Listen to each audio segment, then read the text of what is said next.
special edition of the show. Today we're looking at the growing problem of gun and knife crime in our communities. Assisting me as always on the wheels of steel will be the wonderful Miss Kay. How are you doing, Gal? You play that for me, aren't you? Awesome.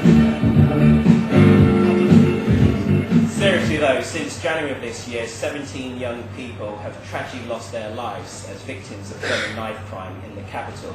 As you know, London is poised to host the 2012 Games in just under 5 years. And a lot of people are fearful of the image it will present to the many nations who will lay siege to this great city. Like most locations up and down the country, London has been scarred by gun and knife crime over the last 10 years. Government initiatives, local councillors and community leaders have all tried their bit to try and curb the rise in criminal activity and also divert young people into more positive activities. But many young people say only they can stop the growing number of gangs who are controlling our streets and killing one another. Well, we'll be talking to some of those young people and individuals who are doing their bit to stop the growing violence in our communities. But my first 3 guests, one of them is a gang member and the other 2 are very close to joining them.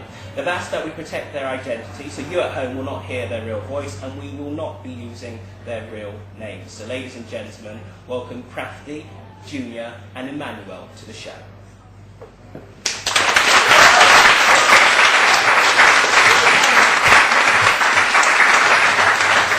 Thank you. So my first 3 guests, one of them was in a gang, 2 of them haven't been, but understand why young people get involved in gang culture. So I want to welcome Junior, Emmanuel and also Crafty to the show. How are you doing, guys? I'm fine.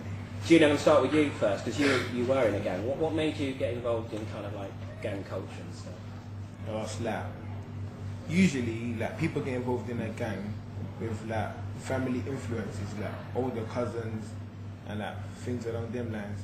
Or it could be like, say you get bullied in school or something like that, and like you just decide that you're not having it no more, and like to get out of that bully cycle, you join a gang and then just turn your life around. So you joined, was that your kind of route into gang? Were you being bullied? Was that why you decided to get into gang? Why did you decide? What was it for you?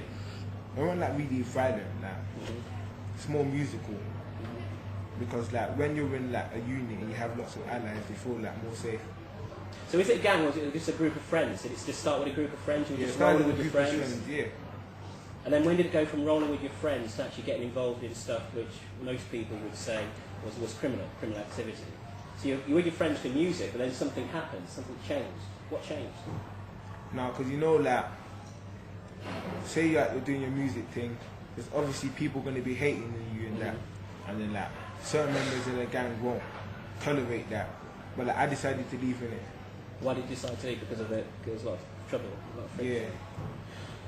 Crafty, you're not in a gang, but you know why a lot of young people decide to join them. Junior just said it's maybe because of you being bullied at school, or it's kind of like it's just your friends, just a group of friends you're rolling with, and something then happens and you get involved in other stuff. What have you seen on the streets? Because you were telling me before you understand why young people get involved in gangs and stuff. Basically, like certain people, they also do it because of what he just said, but it's another way out. Like it's an easy way out, or you could more or less say, yeah, they're basically doing it to impress other people. Yeah, just make themselves look good when it's not that. Like, to me, that's not the way it is.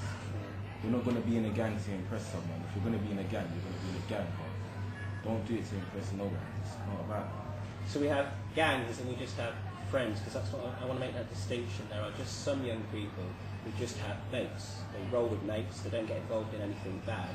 And there are those young people who choose, you're saying, to join a gang, fear for protection or other things. Yeah. What have you seen on the streets? Have you, because we 17 young people have died, at the hands of other young people this year, victims of gun and knife crime. Yeah. Have you seen any of that in your short time here?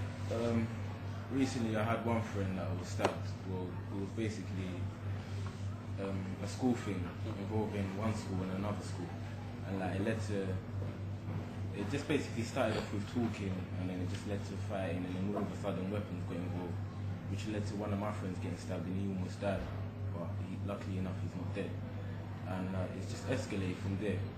Right about now it's more or less died down, but at that moment in time it was just getting worse and worse. I mean, we couldn't go from one area to another because of what was going on. And to me, to me that's just not fair. That's not right. I don't see that. Like, why should that occur? I talk to a lot of young people who say they have to kind of roll as a unit of 10 in order just to go and sign on or to go to school. They can't go on their own out in the streets because of fear of other people, kind of like other gang members coming on them. Is that the case for you guys? Have you experienced that? You have to roll with your friends when you're going out, or can you walk down the streets on your own? It depends what area you're in, because like in certain areas, there's certain guys that don't like other people that don't welcome new faces. Yeah, so it's like that. What's the whole thing with carrying guns and knives though? Because we've got 13-year-olds, 14-year-olds carrying knives. Any of your mates do it? Do you do it? No, mates do though. Yeah? Mates do it, yeah. How old are they? Like 16, 17. Why? Like for protection. From For who? street rep. Street rep? Yeah. What do you mean street rep? Like if you got a gun, people will look at you differently, think like you're older, you're part of the gang. You're like a guy. But like, I don't know, like, if you got a gun and you're in a gang, then you get respect from people. That's how it is. How do you, as a 16-year-old, get hold of a gun? Like, olders from the bits, the area. Like, olders, they have guns, they'll straight it up. Like, younger people. That's how it is. And have you seen a real weapon, a real gun? Yeah. Have you ever used one? No. But you know people who have? Yeah, I know people have guns. Yeah. I'm going to pause for a moment and we're going to take some questions from the audience to see if they've got anything they want to ask you, and then I'm going to talk about something quite serious and I want to get your reaction. Have we got any questions from the audience members at all? If you can say your name and who you, and then just your question, sorry. Yeah, my name's Marcus, and I'm a youth worker local in the area and have been working with young people for about 13 years. What would you say is that for someone like me that's empowering and working with young people, what would I need to say to them, or what else could I be telling them that could help them to turn their lifestyle? Because you yourself have said that you've turned, you've made decisions to no longer do what you had done before. But what could I, as a worker, be actually saying to them so they can make that turn? Who wants to answer that? I tell them to get a job. Tell them to get a job. Or get me, because mostly their job is like shredding weed on road, going and start beating up people and that. But if you want to change your life around, get a job. Go like me. I gotta give out CVs. I want to get a job, and like that's me. Is it because a lot of young people don't have any? They don't see any future, so that's why they're selling weed on the streets? I think that in our community, there's not enough things for young people of our ages. So that people, like, say you go to a block of flats, you'll see lots of young people just like sitting around, like nothing to do. But like nowadays, young people of our ages like involved in lots of musical and football activities. I think that they should open up more things. But there's an argument from people even my age who say, you know what, there's loads of stuff out there for young people. And in fact, there's more stuff out there for you guys than there ever was for people like me and people older. So when they hear about, you know, young people going on where there's not enough activity, they think, well, actually there is. You just got to look for it. You've got to find it. You talk about a job and someone helping you find a job. Yeah. It's not easy to find a job, but there are people out there who can help you do it. I mean, do people actually go out and look for these activities? You obviously have, because of the whole music stuff, but do other young people? No, not really. I mean, certain people like to be lazy. They'd rather just sit at home and just do nothing and, you know, want things to come to them instead of going out there and doing it for themselves.